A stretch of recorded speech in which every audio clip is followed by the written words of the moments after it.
Good morning. Thank you for joining us this morning. Before we do the call to order, I thought I'd just do a quick introduction of myself, since this is my first time with this committee. I'm Dean McKay, and I'm the Director of Human Resources at Skillcraft Manufacturing here in Northern Kentucky. I was first introduced to this board in July of 2019 as a mission moment, and later that year in November joined the board officially as a member. For the last couple of years, I've worked with the MBO committee and learned a lot more about the workings of the board, and I'm happy to join as chair of this committee this year. I will tell you, after a short meeting with Tara and Tanya, I've got like loads of reading, and I feel like I'm overwhelmed with the amount of information that you guys have to go through. I'm a resident of Northern Kentucky. I've been here for about 7 years now. My family and I live here. My daughters are 17 and 22, and my wife works in the Boone County school system over at Mann Elementary. We came here for a job transfer and found it to be home, and when my job changed a few years ago, I found a job where we could stay here. So I guess we're going to be true Northern Kentuckians at this point, because we really like being here. So that's a little bit about me. Can you follow with? Are we still waiting? Okay, we're still waiting. Okay. We can do the items that you want to use in like a vote. So anything that's on the agenda that we can vote, we can go ahead with. Just anything except the minutes. Yes. Okay. That's it. Okay. All right. Sounds good. I'm going to hold the programming piece until we get everybody here. Maybe what I'll do is drop down to partnership. Anna? Mm-hmm. And how about I do my updates? Okay, we'll do that. Mm-hmm.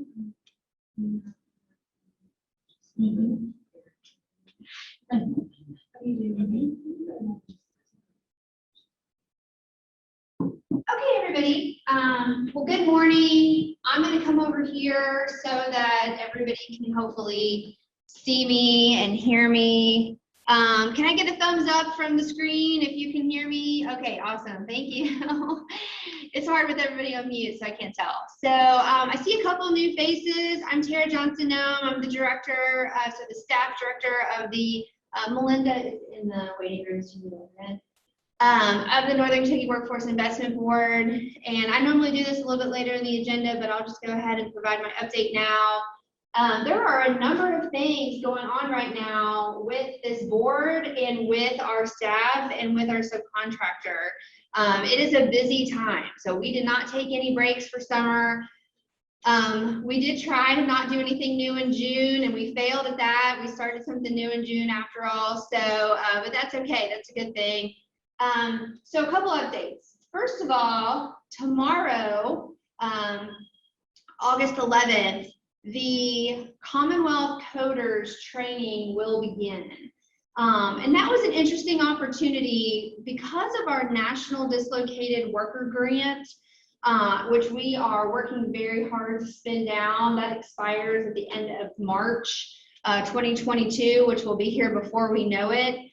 Tony always likes to say, if you are planning for tomorrow, you're about 6 months too late. So we're thinking very hard about March right now. But because of that grant, we had an opportunity to partner with 3 other workforce investment boards. Really, we were invited by them to enter into a partnership where South Central, which is like Bowling Green area, and the Cumberlands region partnered together in the spring to create a cohort to train individuals how to code in an intensive, like boot camp like environment. So it was 12 weeks, 9 to 5, 5 days a week.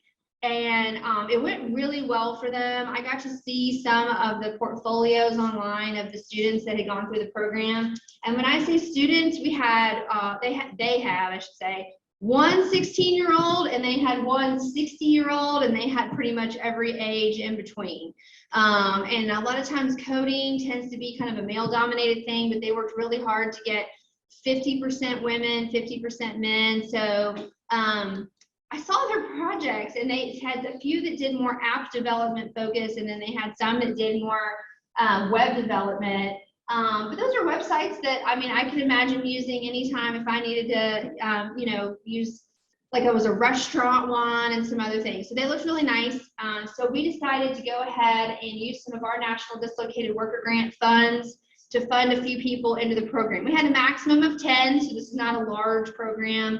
But it was really interesting because it did help us understand the demand for this in the community. So we ended up getting 9 clients, I believe. Is that right, Tony? Pretty sure 9. Just because of eligibility and things like that, people have to be WIOA. They could be WIOA adults. We really wanted mostly dislocated workers, so people who've lost their jobs. A lot of individuals, they just didn't quite meet the criteria, but what was really interesting is we actually had this additional opportunity come our way called Code Kentucky. Code Kentucky is a kind of offshoot of Code Louisville. So if you've ever heard of Code Louisville, it's a program that's been in place for about 6 years now. It's run through Kentuckiana Works, which is our kind of sister organization in Louisville, and they've had a lot of success. Their model, they're funded by statewide reserve dollars, so the individuals in the program actually do not have to be WIOA certified or, you know, eligible. They can be anybody, and it's free. And so, but they don't do the boot camp model. Excuse me. They do once a week, 2-hour-long classes for 12 weeks, and then they have 2 of those 12-week sessions and an optional 3rd one. So they ask us if we would like to take part, and you know, I know that other regions have kind of said, well, we don't want to flood the market. Well, in Cincinnati region, David was able to pull the labor market information to see that our estimates are that this area, this occupation, is estimated to have a 17.8% growth rate over the next 10 years.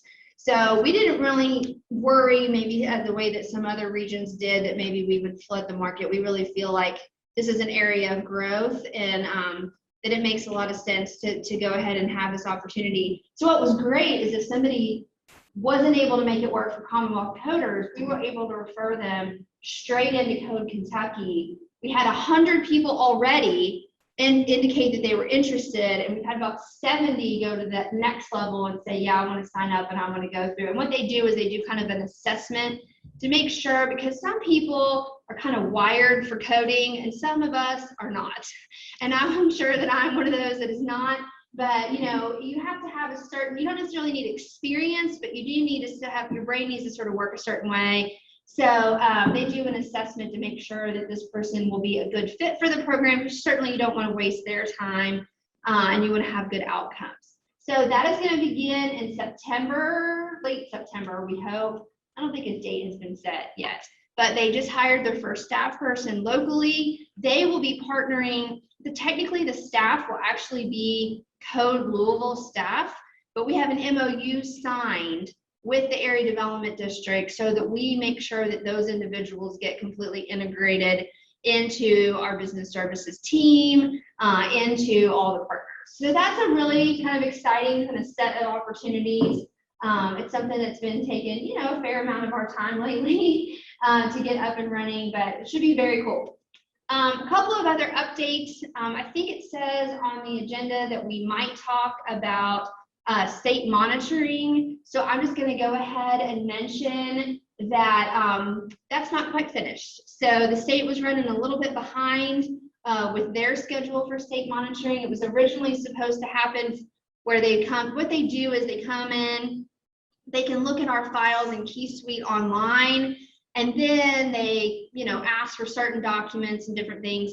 That was supposed to start in early May. It didn't begin until I think I was going on vacation. And so it was like late June. Does that sound right? Yeah, so it was late June, July-ish. And then it's just, I think they're doing like 3 different regions simultaneously. So it's just taken some time. We're actually having our closeout meeting with them tomorrow. So at the next meeting, we'll be able to get you guys all the information about the outcomes from state monitoring. So I don't really have any kind of documentation to share at this point. So I didn't bring any of my notes with me, but I think we were also going to talk a little bit about, and I know Eric will probably talk about this, but I just wanted to mention, we've been talking a lot about youth, WIOA youth programming and WIOA youth work experience in particular. And just a reminder for everybody, there is a certain amount of money, 20% of our allocation, that has to be spent on youth work experience. These are basically like paid internships. And I just wanted to report, and I'm not going to steal any of Eric's thunder, but I just want to say that Brighton Center has been sending us weekly updates about this. They are working so hard to meet these, pretty aggressive timelines that we're having to meet. And, I don't know if we're going to make it, but I did just want to mention that we are working very closely with them in order to make this happen. There have been a flood of new applicants coming through. We're trying to get them all turned around on our end, because what happens is the Brighton Center staff send them to us, and then our team, Tony, Melinda, Melissa, depending on if it's a youth or if it's an adult, are reviewing all of those and have to do the final okay. So we have been super busy, which is great, because that means we're getting a lot of individuals in and reviewed. So I just wanted to say, again, we'll let Eric give that update, and I know we're going to continue to have to hustle, but we've been really pleased with the turnaround and getting quite a few individuals signed up for that. On the National Dislocated Worker Grant side, because that's another, I mentioned it earlier with Commonwealth Coders, but that is another set of money that we are working very hard to spend.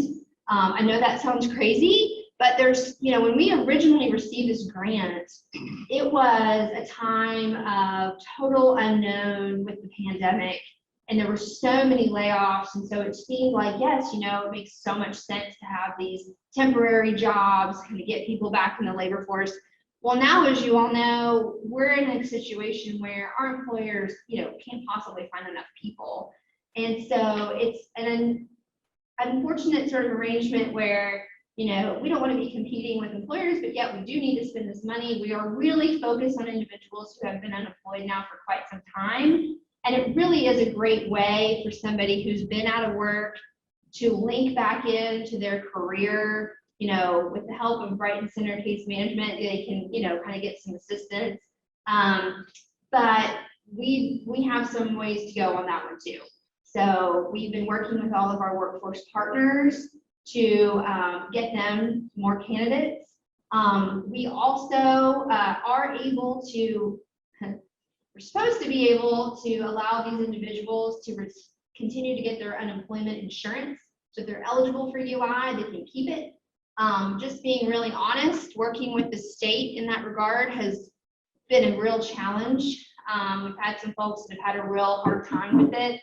And where Connie Schnell is on a different committee, but working with Connie Schnell, who is a board member who works for the Labor Cabinet, to try to rectify some of that situation.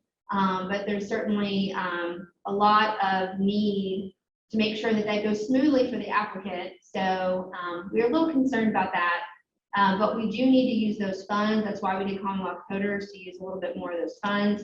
And we are looking for additional partners in the rural area. Again, Tony and I did a little bit of a road show in January and went out and kind of tried to drum up some more partners in the rural area.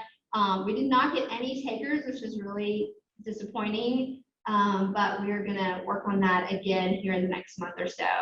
And we are going to use some of our funds to do kind of a postcard campaign and just get the word out as much as we can to more individuals who are on UI. To let them know that, this is a great time. It's fall. If they have kids, we talked about this earlier before the meeting. Hopefully those kids are going back to school. So maybe this is like the perfect time, hopefully for them to say, you know what, I do want to dip my toe back in that employment water. I do want to try, and this might be a nice way to make that happen, working for some of our nonprofit partners. So I think that's pretty, is there anything that I missed on my list of things? No. Okay. So that's pretty much my update, unless anybody has questions about anything else that's ongoing. I can talk about KPI for just 1 second if you want, actually. Okay. The BSC committee, Business Services Committee, is typically the home of the programmatic KPI document. And that is where it tends to get reviewed kind of the most detailed way. And it's also, it gets kind of approved before it goes to the full WIB. But we do have it for you to see today. And I was just going to mention that we are planning, as a result of the strategic plan efforts, to go through a process where we kind of look at that and maybe update it a bit. We are already, as a staff, working at developing some goals for that document, because right now we're just comparing against last year. But I think we all know with COVID, maybe it's not always the best just to compare against last year. Probably we need to be comparing against whatever we think is, a number to aspire to. And so I did want to just let this group know that that work is going to be ongoing, and that we would love to have someone from PY maybe engaged in that work. I anticipate maybe having like 3 extra meetings where we just kind of dive in, think about some things, and then kind of come up with a solution. I don't imagine this being a lifetime appointment by any means. So if there is anyone in this meeting that is interested in helping out with that, we certainly would appreciate it. So, and then if you want, we can bring up the KPI and we can go ahead and show that, if that works. Okay. Cool. All right, David, do you want to? There it is. Okay. So back in March, we started showing advertised job postings just by month instead of quarterly. We think that works a whole lot better. We kind of give this disclaimer every time, but just in case, just as a reminder, job postings, advertised job postings, and this is from our data subscription, this is the best number that we really have to show demand. We know it's not perfect, because you could have a company that has 1 job posting, but they actually have like 100 positions that meet that same, name. But like I said, it's kind of the best that we can do. And so over time, we can monitor that. Right now, you're seeing a lot of jobs posted and outside of our target industry areas, but you're still seeing a lot posted in our target industries as well. Labor force participation in Northern Kentucky, and again, this is on our 8 counties, remains extremely high. And if you start looking at that employment bar chart there, I'll just let you know, I did some quick math the other day and looked at the amount of the labor force in June of 2019 compared to the labor force in June of 2021. It looks like about every one of our counties, except for Owen and Pendleton, lost 3% of their labor force in those 2 years. And then Owen and Pendleton lost 2%. So that means individuals who they're not working and they're not looking for work at the moment, is that difference. So when we look at those job postings up there, we really have remaining quite a math problem. But that's why it's so important to not leave anybody behind. So that's why all the work that's going on with recovery, with second chance employment, with connecting with our recent graduates, Dr. O'Hara and I have been talking about certifications. That's why every single one of these, things to reduce barriers for people is so critical, because we need every single one of those folks and some more probably from outside. And you can see, so this is the official year end? No, because we haven't gotten performance from the Right. state for fourth Right. quarter yet. Right, so as David said, this is not the official year end because we still don't have fourth quarter performance from the cabinet, if you guys didn't hear that. But this is kind of reflective the rest of the way about, from July to June 30. If you want to scroll down, do you want to talk them through this part? I'm hoping everybody can hear me. I'll get up real quick, I'm gonna have to scroll. So this isn't the official year end, but when we look in NKWIBs at the programs and activities, I'll address you guys too, that we've definitely met or exceeded, 3 out of the 5 sectors. I always say this, that construction and trades is historically hard to report on, lots of word of mouth and job postings there. When we do the final year end roll up, which I have the preliminary data, I think you've seen some of it. The employer outreach is about the same. I think we might have pulled 1 or 2 more programs out at year end. And then employer hiring events, we missed it by 1, exceeding last year. We had lots more participating employers at our hiring events. We had more tours. We had less rapid response assistance, which in my opinion is kind of good. There was less mass layoffs. But like I've been saying for most of the year, that even through COVID, for the whole 18 months of this, business services is on top of their employer engagement, without a doubt. Basic career services enrollments, we were able to pull some more numbers out of that for the year-end roll-up, but we got to, close to half of the year before, and that's in-person, face-to-face, career services enrollments, we were very close. Training services, we kind of missed last year, but that's because we did have a dip in enrollments because of COVID, less face-to-face. Internships, I think we pulled out a few more for the fiscal year in 17, but even that's still pretty close to being online with where we were last year. And then this is the part we're still waiting for. We want to get the fourth quarter numbers so we can do actual year-end roll-up. There were some challenges in third quarter, but I'm very sure that they've smoothed out. And then when we do the annual average, I'm very sure that we made performance. Applicant interviews for the year, we definitely nailed that. Same thing with job placements, customer satisfaction, employer satisfaction. We stay very even throughout the year on that. And that's a testament to our staff, the customer service and employer services. And we have very little actual complaints throughout the year. I don't know if anybody has any questions.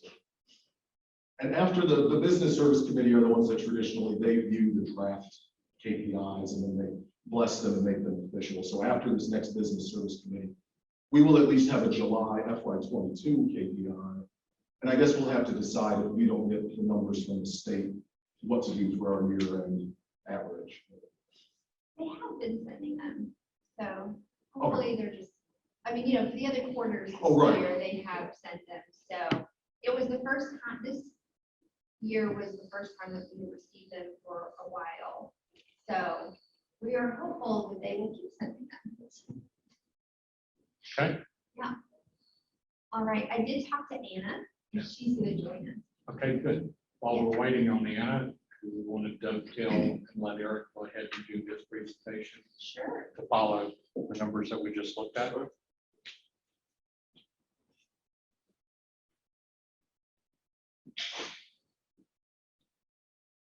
I hope everyone can hear me okay. Wanted to give a brief update about what we've been doing the past couple of months and what's coming up. First, I wanted to share July 23rd, we had a great open house event. You can go to the next slide. Yeah. And it was a blast. So we had 30 people attend this. This is one of a few open houses we want to do to tell the community that we're open for businesses and job seekers. So again, this one was in Covington. And then you can turn to the next slide. Our next event is actually going to be at our Williamstown location. So this is going to be Tuesday, August 17th from 2 to 6.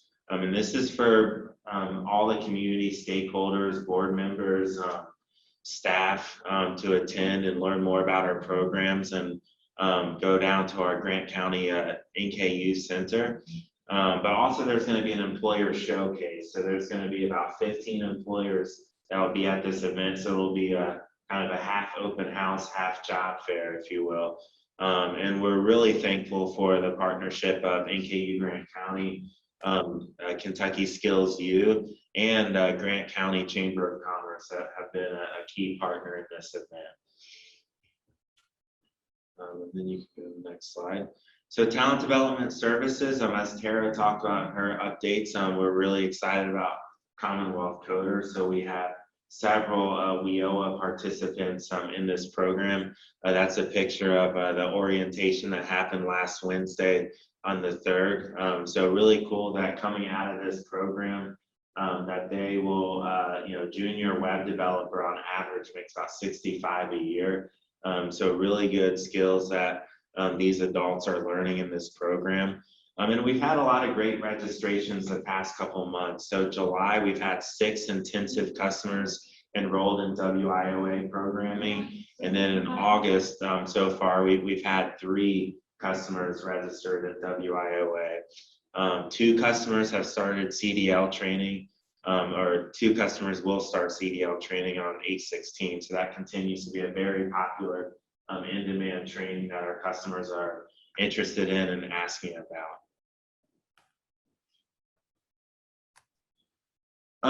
Moving on to our youth talent development services. So really an exciting thing that's been happening is all these tech cohorts, right? So this is a picture of our young man, Aiden here, taking apart a computer at our Cable Academy program that started late June.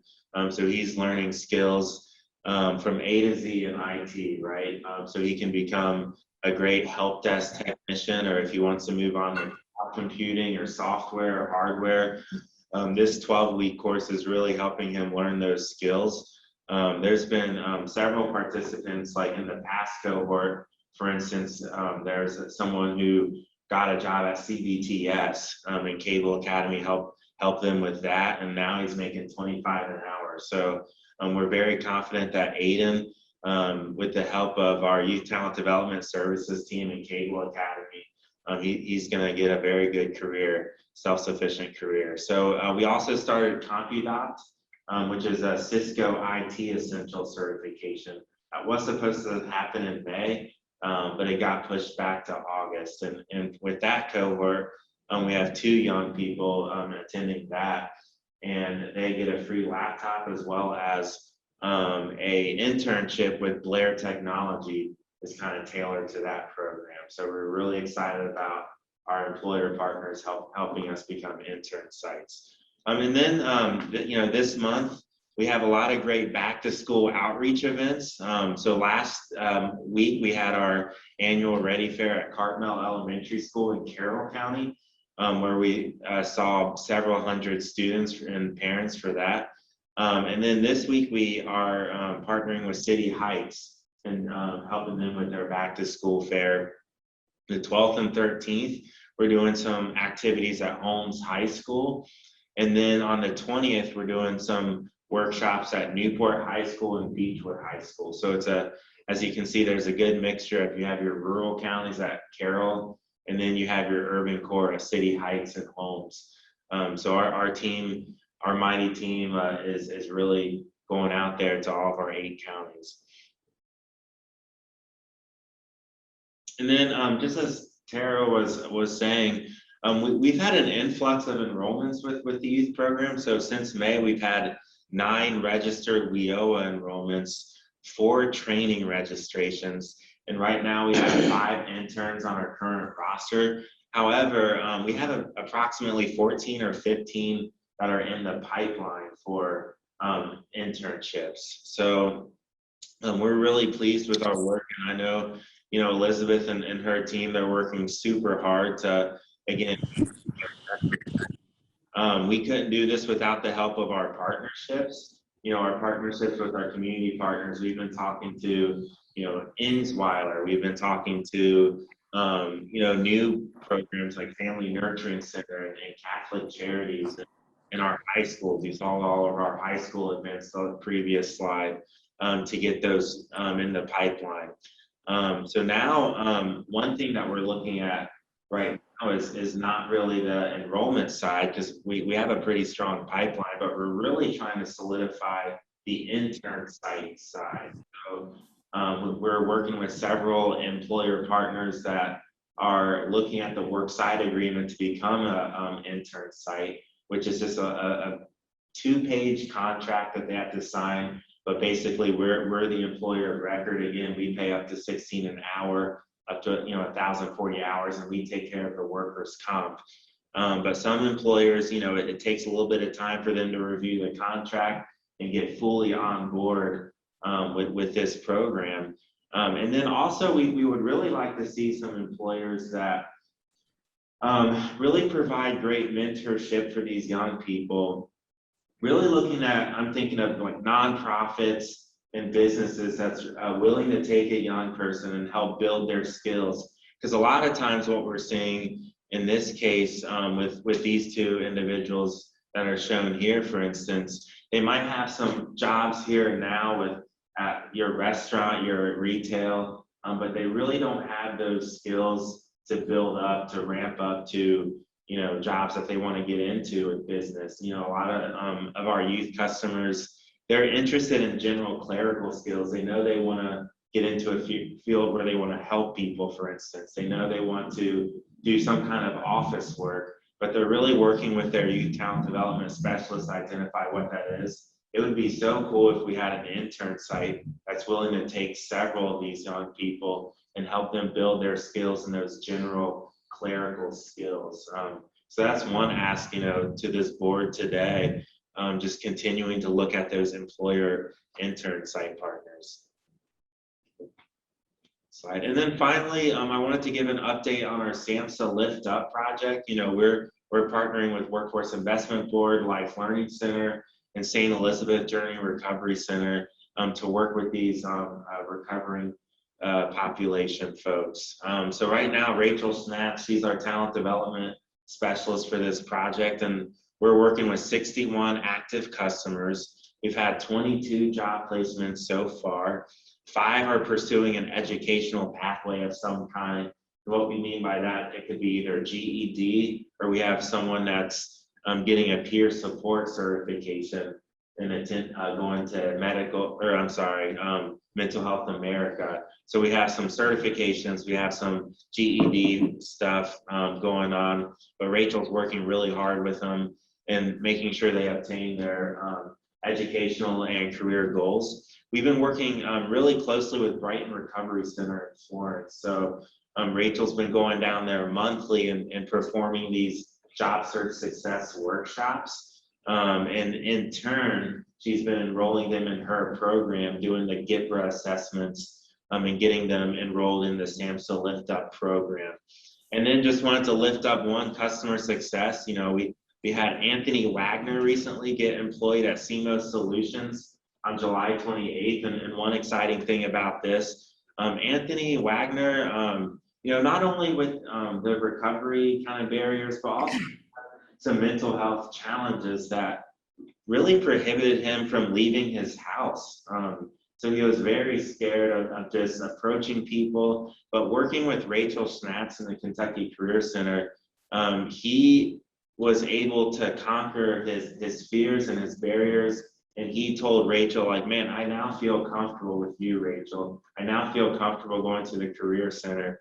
And that's what Rachel does. That's what we do. We really make Kentucky Career Center a welcoming and inviting place for folks like Anthony. And this is really cool too, because the business services team have really worked cultivating the relationship with CMOS Solutions. They're the contractor of Toyota. And this is a perfect example of how we bridge the business services, cultivating that employee relationship, the talent development services, cultivating the job seeker relationship, and building that bridge. And the result is these successes like Anthony Wagner. So those are my updates today. And does anyone have any questions? What a great activity. I have a question, Eric. If somebody does have an idea of an employer that they think could be a good fit on that clerical services side, who should they get in touch with? Thank you. So Elizabeth Adams there on the screen, she's waving. She's the Youth Talent Development Coordinator. So please get in touch with Elizabeth. Her email, maybe someone can also put it on the chat, is eadams@brightoncenter.com. There it is. Thank you. Thank you. We have Anna with us now, Okay, great. and we have Randy Poe, Thank you, it's there. so that gets you there. Okay, Yeah, so if you want to take a second before we lose anybody else. yeah, I was gonna say, let's take a second and just do a official call to order and ask if anyone has to self-identify for conflict of interest. Okay. In your package, you have the minutes from the April 13th meeting. Would be seeking a approval of those minutes in a second. I'll make a motion, we approve the minutes. Thank you, Dave. I'll second. Okay. All in favor? Aye. Opposed?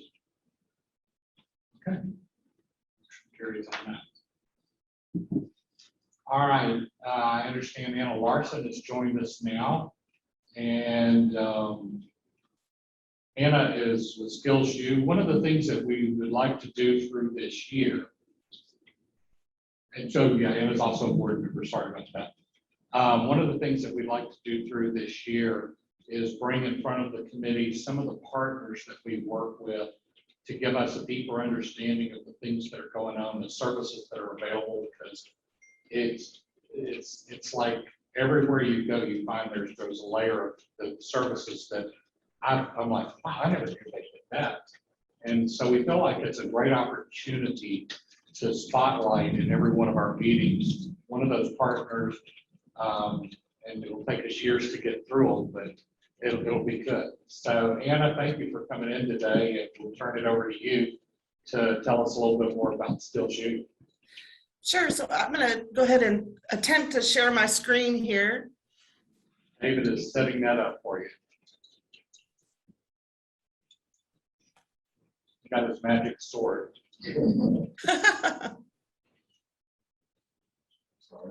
All right, Yeah, there you let go. me try again here. Yes, the buttons from back there. Bear with me. 1 second. No worries. Okay, that should work now. Let's try this. Ah, there we go. All right, did that come up for There. you all? Can you see that? Yes. All right, perfect. So I do have a PowerPoint, but I'll probably talk off the hip here. So thanks so much for letting me come and speak with you today. We are Kentucky Skills U, which most of you would know as adult education. And I always like to say we're kind of the best kept secret of services that then streamline folks into either further educational pursuits or the workforce, which fits right in with the work of this board. So, go ahead and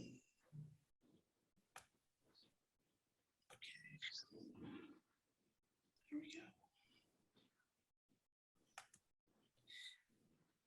So really, at the end of the day, a lot of times adult education is kind of overlooked, and it's such an important part of our educational and workforce system for a lot of folks that just need someone to lift them back up and get them into the mindset where they know that they can succeed and just get those skills up, their math, their reading levels, and their comprehension so that they can be active participants in the workforce.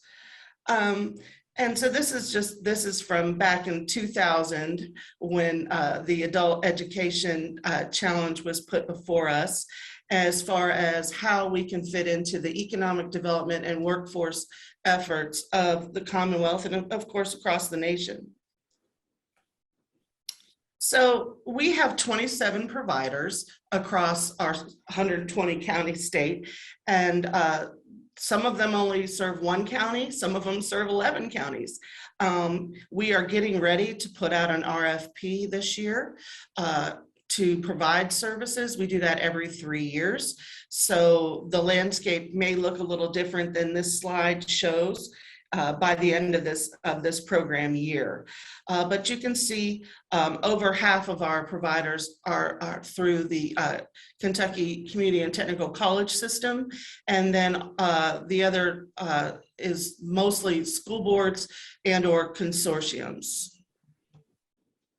So that's kind of a colored look at our service provider network. As I mentioned, you can see some of them only have one county and some of them have several. But as I said, that is going to change this year. So back in 2000, there were 536,000 folks that did not have a high school diploma or GED. And you can see in 2018, it was 327,000, is now 313,000. So the good news is we're moving in the right direction, but we still have a long way to go. So we enroll approximately 22,000 to 25,000 a year. Unfortunately, not all of those folks make it to the finish line.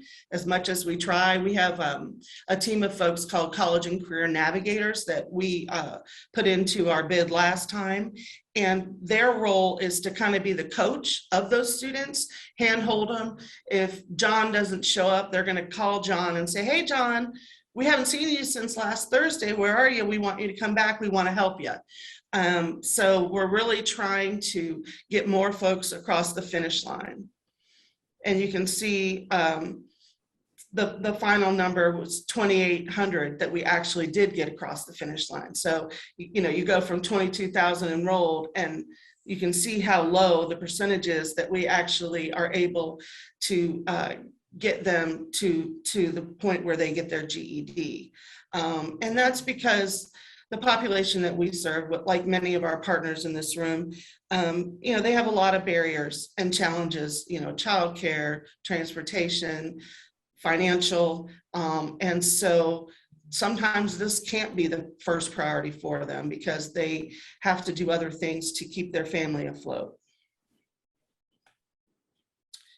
So we really are trying to do more of what I call the R's, the recruitment and relationship building, retaining, like I just mentioned, results.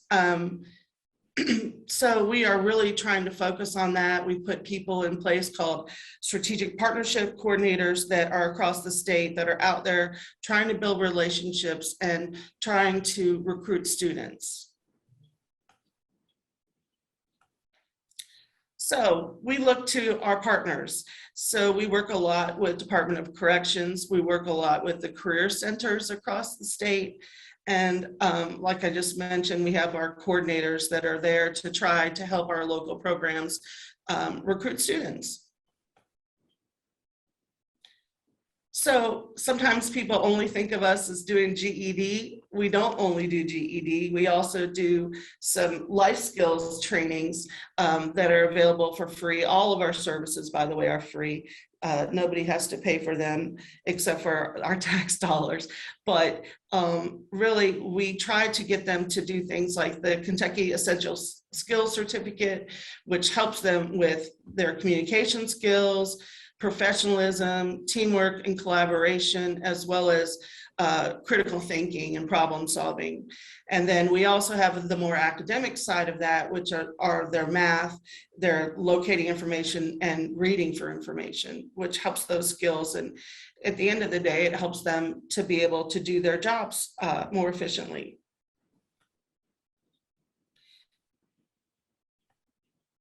So we have been trying to really have a bigger reach on the state. And so we created something called connection points. which would be like a public library, for example. Several of our connection points are the public libraries or our different community partners, where they may not have a full-time staff there, but they have a way to reach them and to help get them into our system across the 120 county area. This is not what we want to see. We do not want an empty classroom. We want to make sure that we're filling our classrooms. And then we're also trying to do a lot more remotely with everything that's gone on. Obviously, that's kind of a newer thing for our system. So we're still like learning and still trying to do a better job with that. But we have really invested a lot of money in things like online learning systems, different things that students can do from home so that they can progress even quicker.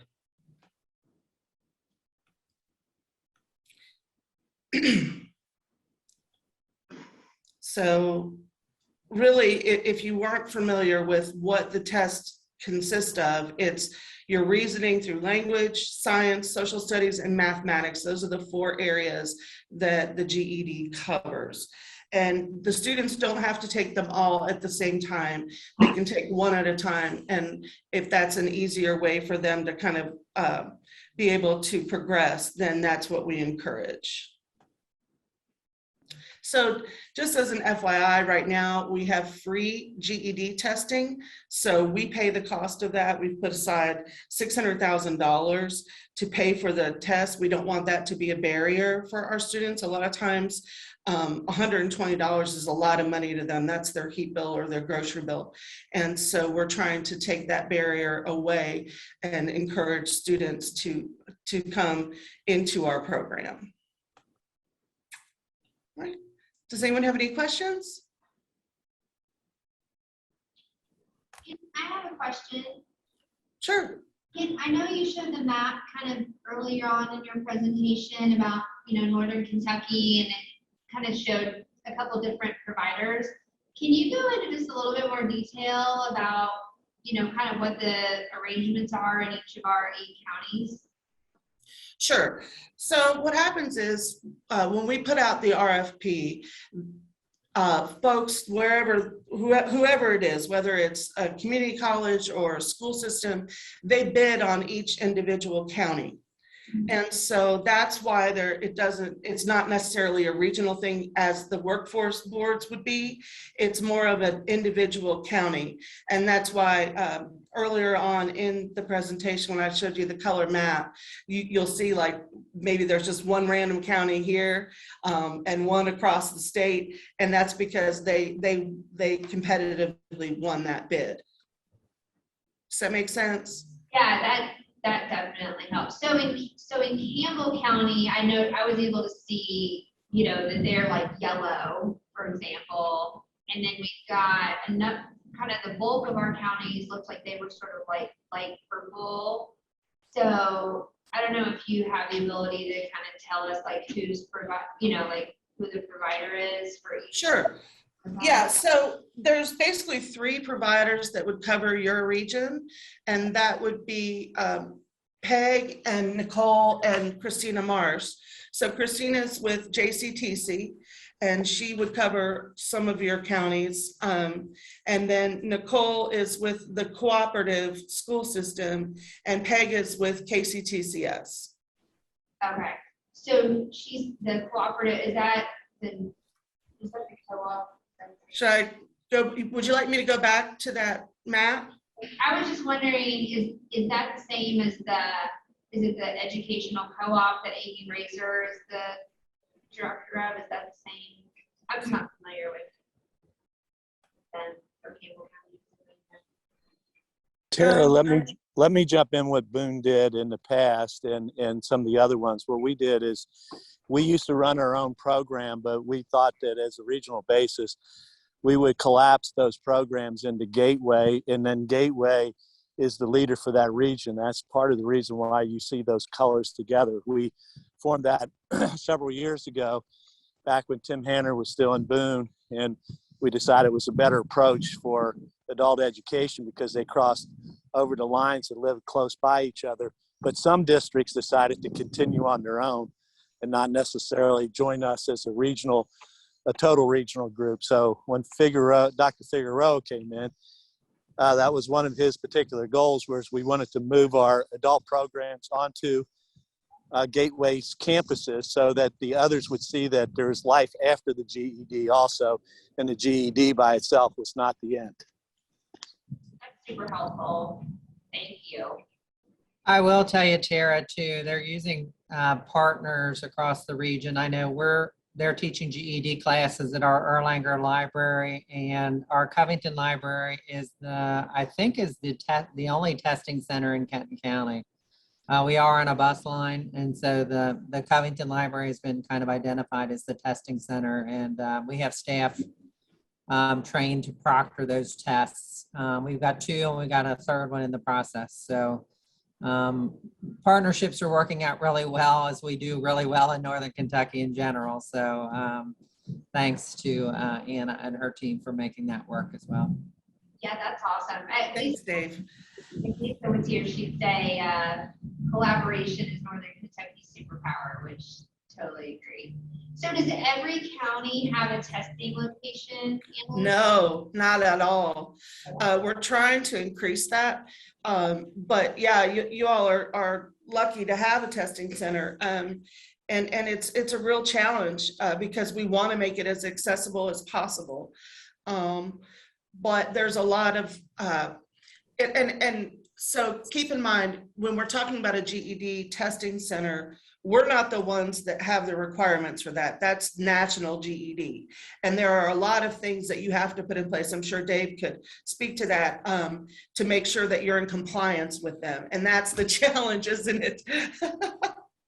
The manual is a big one. Yes, it's huge. And so it's a hard sell, but once we get it in place, it really can even drive more traffic, for example, to the libraries. We work very hard to try to partner with everyone that we can. And we're used to doing that, but it is a big ask. It really is, to become a testing center.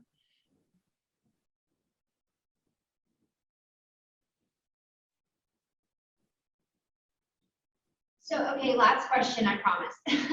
No, you're fine, please. So if somebody is in, say, Owen County, for example, could they go to the testing center that maybe is in Louisville or Lexington? Yes, Okay.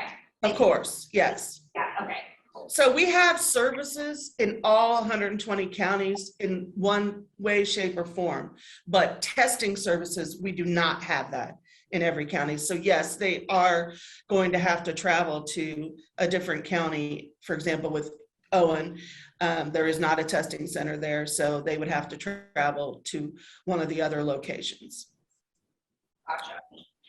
Okay. Good questions, Tara. Anything else, Tara? That was informative, though. Thank you, Anna. Oh, Yeah, you're very, very welcome. Thanks for having me. yeah, we appreciate it. Okay, so the agenda's kind of turned into a roulette wheel, bouncing around. So I'm going to try to make sure I don't miss anything. We're going to go back up to programming, and Tony, let you talk about the RFP update. Okay, so RFPs, everyone always loves to talk about this, right? By the way, while she's on her way up there, I asked for a copy of it so I could read through it. Yes, I think please. it comes by the pound. So, Yes, RFP stands for Request for Proposal. And usually when we issue one of these, we have started about 6 months prior to get everything in order. This time we're starting a little early because we had some feedback the last time we issued an RFP. And that was that the process is burdensome. I can't argue with that. Process is burdensome. Hopefully we can work on that. So we thought as long as we are going to be smoothing out the process, we might as well take the time to look at the actual RFP, because it has been a very long time since it has been changed. And that drives everything. I mean, truly, when you release that RFP, you are telling the ones who are going to issue a response, what you want in the Career Center, what you want in your programming. So it truly is an important document.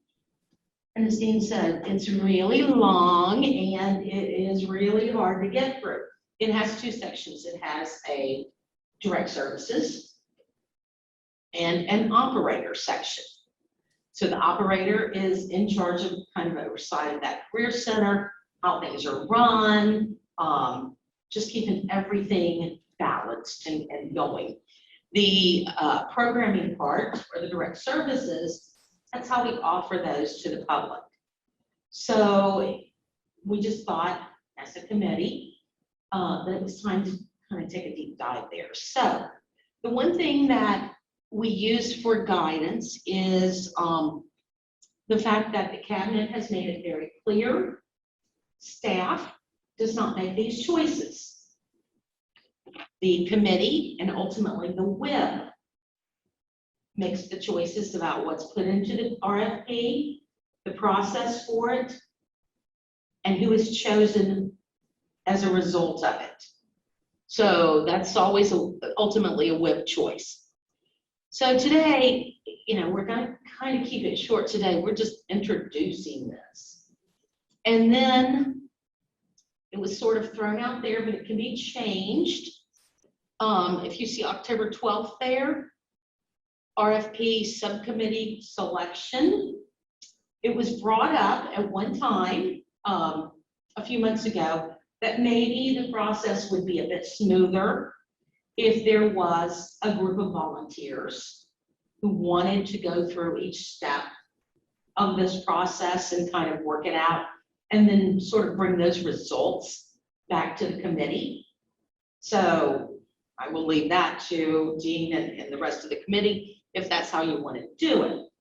It would not necessarily need to be people that are just on the PY committee. It could, be any committee member, a WIB member.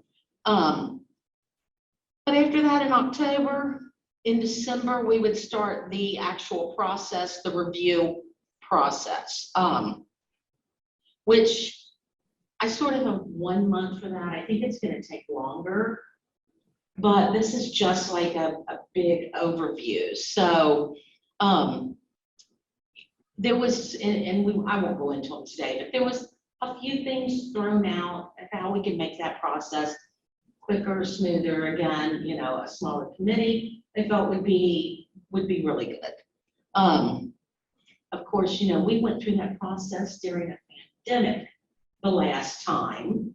So not that it was ever a really smooth process, but we didn't have a chance of it being smooth, during a pandemic. So definitely we're open to suggestions on that. And then, I just kind of go through the steps. We look at direct services, we look at the operator section, kind of a final approval. And then January 2023, it's released. Then we go through the regular process, which takes about another 6 months. So any questions? Oh, just rendered you speechless. All right. They're afraid they'll have to read the document. And I don't blame them. I do not blame them. I do have a question. Okay, We sure. talked about that we could bring in, create this subcommittee. So obviously we would be looking for anyone on our current committee that would like to volunteer to be part of the subcommittee. And the idea is that committee then can come back in and report to this committee with what's going on and at a higher level and get input and feedback. We also talked about other committees, and we said that BSC Business Services is a great fit, as any committee would be. Did we talk about the possibility, and I believe that we did, even possibly someone who's not a member of the WIB or on the committee currently, this is an opportunity they could come in as a specialist, right? So I guess what I'm asking as a group is that we look at all of those avenues to get the best group of people who could engage in this process and help us look at it with a fresh set of eyes. This is an opportunity for us as a WIB to get learnings from people who have served on other WIBs or best practices from other WIBs of things that they've done that may make it more efficient for us with this contract as we move forward, or this RFP as we move forward, and make changes that ultimately serve our communities better. So I just open and ask this group so that as we move forward, we can get some input and I guess share that through Tara and Tony, and so we get more formal communication set up. Any ideas that you have that would be very helpful. So Fantastic, maybe okay. that wasn't a question after all. But really good points. Okay, thank you, Tony. I will say that for those who want to join the committee, it is important that, you know, we keep future potential subcontractors kind of out of the mix because, you know, we want to keep the process really clean. So if your organization decides that they have any thoughts that they may want to be a subcontractor in the future, then we would ask that you not be part of this. Very good. Okay. All right. We have on the agenda strategic plan review. Yeah, we put it on the back sheet, on the back of the agenda page, kind of the ongoing. Yeah. And so Tara and Tony and I met a few weeks ago. And as the board has worked hard over the past year to develop the strategic plan, we thought it was important that how do you institutionalize something like this? And it's through conversation, education, and continually reviewing how we take the strategic plan elements and integrate them into the decisions that we make. And so on the back of your agenda page, you'll see those listed. And I wanted to just basically take one at a time as we go through our meetings this year and work through it and give people time to talk about it, think about it, and then we'll review it briefly with input from the committee at our next meeting.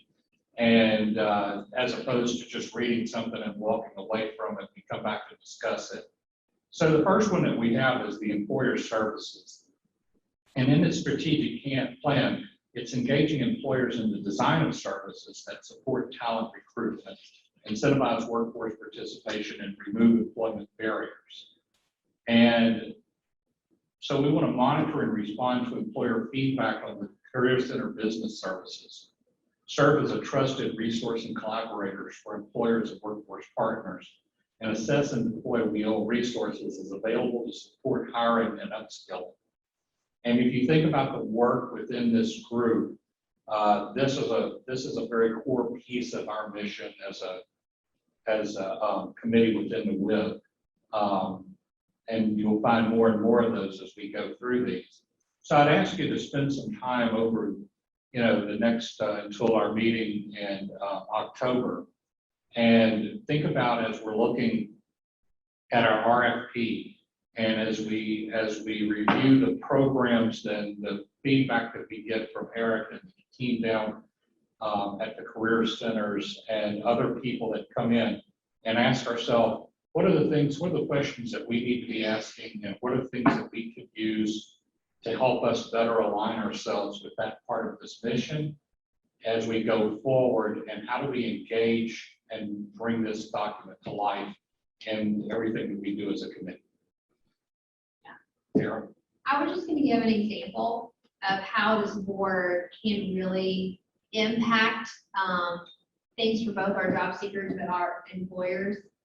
So a little while ago, when Eric gave his presentation, he was talking about, the WIOA youth work experience and how that can pay up to $16 an hour. And for those of you that maybe are new, or maybe just as a reminder for all of us, that is a decision that the board can make, right? It used to be a different amount, and it was a set amount.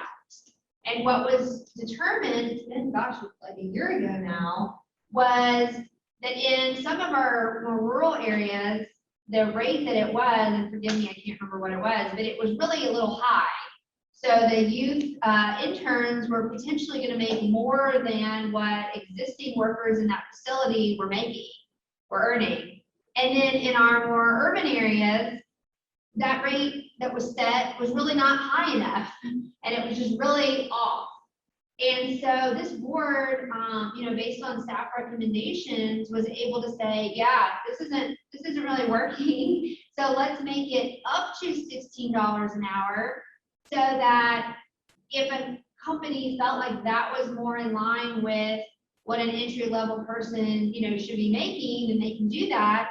But then if that was going to be really, then it could be less too. It's up to 16. So that language and that change, when we think about policy, sometimes we think about like state policy or like federal policy or something like that. But that's an example of a board policy that made a big difference for the participants in our local WIOA program.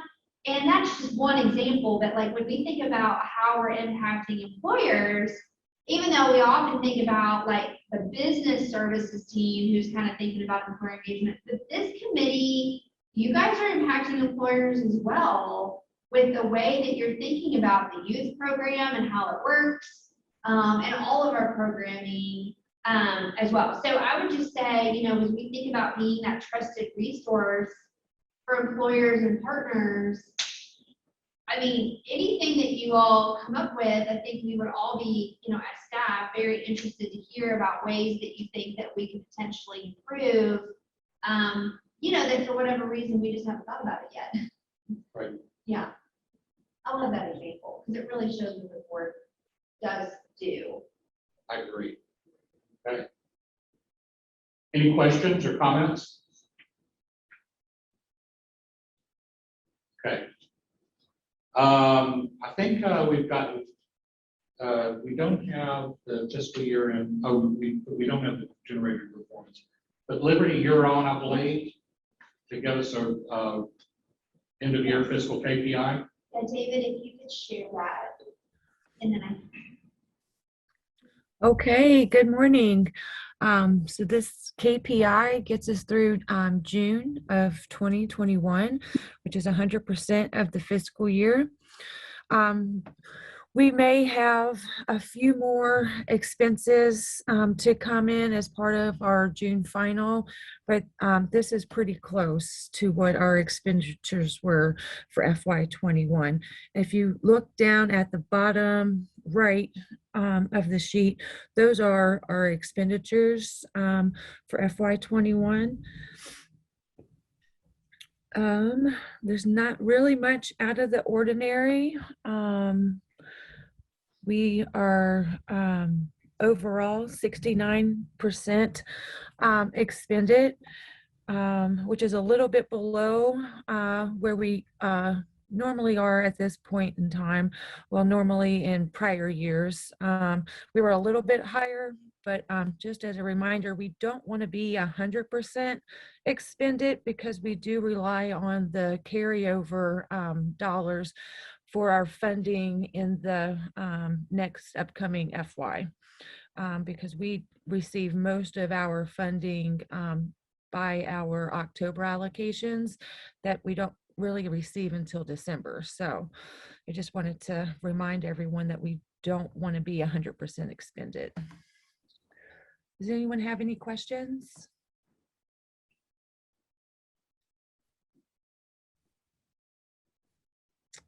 Okay, great. All right. Thank you, Liberty. Welcome. Okay. Is there any new business that needs to come before the committee this morning?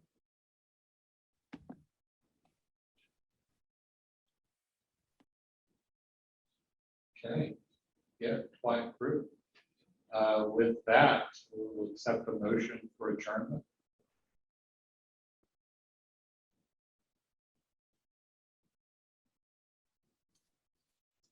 I'll make a motion. All right, Dave. I'll second it. Okay. I was like, does nobody want to leave? Okay, all in favor? Aye.